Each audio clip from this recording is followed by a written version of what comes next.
Good morning students. आज हम आपकी 10th क्लास में हिंदी का आपका चैप्टर नंबर 17 करने जा रहे हैं, जिसका नाम है संस्कृति और जिसके लेखक का नाम है भत्तानंद आनंद कौशल्यानंद। इन्होंने इस पाठ में आपकी सभ्यता और संस्कृति इन दोनों का वर्णन किया है। हम जो शब्द सबसे कम बोलते हैं और जिनका उपयोग हम सबसे अधिक करते हैं, ऐसे हैं हमारे दो शब्द सभ्यता और संस्कृति। इन दो शब्दों का एक साथ विश्लेषण लग जाए तो जैसे भौतिक सभ्यता, भौतिक संस्कृति, ठीक है, इनका हमें अर्थ थोड़ा ही समझ आता है, लेकिन हमारे ये दो शब्द अधिकतर प्रयोग होते हैं। तो लेखक ने सभ्यता और संस्कृति पर प्रकाश डाला है, इसके उदाहरणों पर प्रकाश डाला है कि इसके उदाहरण क्या हैं, उनके बारे में बताया है। लेखक ने बताया है कि सभ्यता और संस्कृति ये दोनों अलग वस्तुएं हैं। ठीक, सभ्यता क्या है? हमारी संस्कृति का परिणाम है, किंतु जो हमारी संस्कृति है वो अविभाज्य वस्तु है। अविभाज्य होता है आपका जिसको बांटा ना जा सके, यानी कि जो बट नहीं सकती।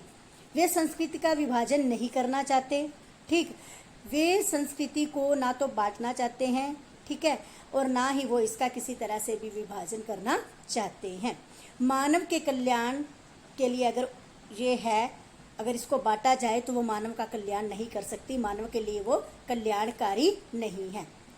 सबसे पहले आग का आविष्कार हुआ, ठीक है, जिसने भी इसका आविष्कार किया वो कोई आविष्कारिक, कोई मनुष्य ही होगा। उसके बाद सुई धागे का प्रयोग हुआ कि कैसे उसके दिमाग में आया कि सुई धागा, यानी कि सुई और धागा, सुई एक लोहे की चीज़ है कि उसने इतने बड़े लोहे में से उस चीज़ को कैसे निकाला, एक छोटी सी चीज़ बनाई, ठीक है, सुई, और उसमें फिर उसने धागे का प्रयोग किया और उस सुई धागे से कपड़े को इकट्ठा करना या कपड़े को सिलना, ये सब कैसे हुआ। जो व्यक्ति विशेष है, ठीक है, उसने हमारी संस्कृति का और उस संस्कृति द्वारा जो आविष्कार हुआ उसका प्रयोग किया, ठीक। जो ये आविष्कार हुआ सुई धागे का आविष्कार करने वाला, वो हमारा विशेष व्यक्ति संस्कृति कहलाता है। और इसके आविष्कार के बाद जो भी चीज़ दूसरों के लिए आविष्कारिक हुई, यानी कि दूसरों ने इसका प्रयोग किया, वो हमारी सभ्यता हुई।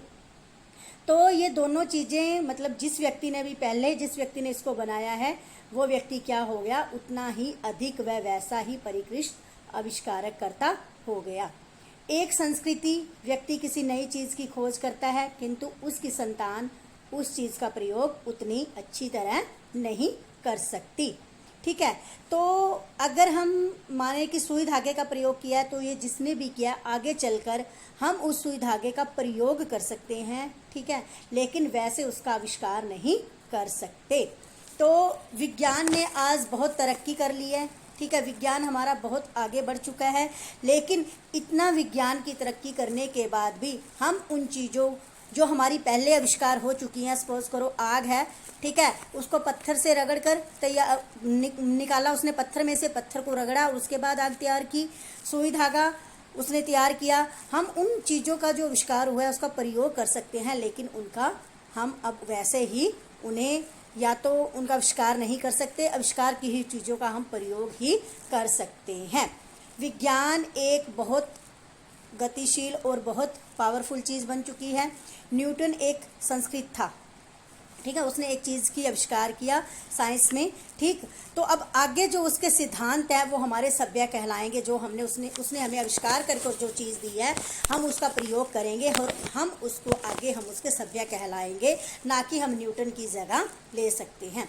जब कोई आविष्कार होता है वो हमारी भौतिक आवश्यकताओं की पूर्ति के लिए होता है, तो उसमें संस्कृति कम और सभ्यता अधिक दिखाई देती है, क्योंकि वो हमारे प्रयोग के लिए वस्तु बनाई जाती है।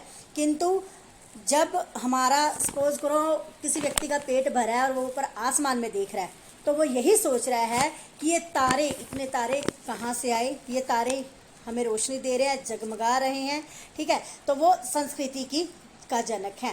पेट भरना, तन ढकना, ठीक है, ये संस्कृति के जनक नहीं है, क्योंकि ये हमें आविष्कार की हुई चीज़ें मिली हैं। ये हमारा तन ढक रहे हैं या हम आग जलाकर अपना पेट भर रहे हैं। तो अब जैसे हमारा कोई व्यक्ति मतलब कोई माँ है, वो अपने बच्चे को सुला रही है गोद में, ठीक, तो ये हमारी क्या है, संस्कृति है।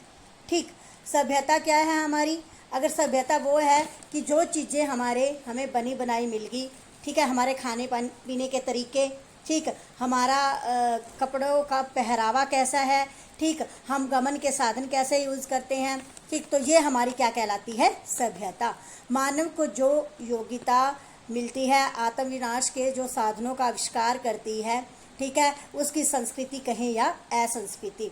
लेकिन जिन साधनों का बल पर दिन रात प्रयोग किया जाता है, जो विनाश के कारण बने हुए हैं, ठीक है, तो वो हमारे क्या कहलाएंगे, वो हमारी असभ्यता ही कहलाएगी।